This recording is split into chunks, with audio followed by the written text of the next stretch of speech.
మిత్రులారా నమస్తే, నేను మీ అడ్వకేట్ రాంబాబు. నామినేషన్ వేసిన తర్వాత ఇవి నిషేధం.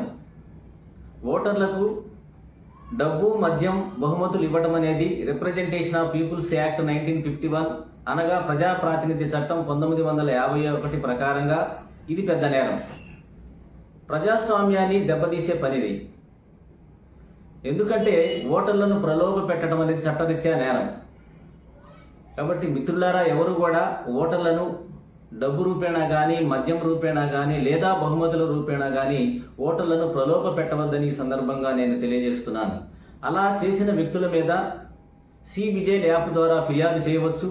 అంతేకాకుండా ఎన్నికల టోల్ ఫ్రీ నెంబర్ 1950కి కూడా ఫిర్యాదు చేసినట్లయితే అలా ఫిర్యాదు చేసిన వ్యక్తుల యొక్క వివరాలను గోప్యంగా ఉంచబడతాయి. కాబట్టి మిత్రులారా, ఎవరైతే నామినేషన్ వేసిన తర్వాత ఓటర్లకు డబ్బులు ఇచ్చి ప్రలోభ పెడతారో వారి యొక్క నామినేషన్ అనేది ఆటోమేటిక్గా రద్దవుతుంది.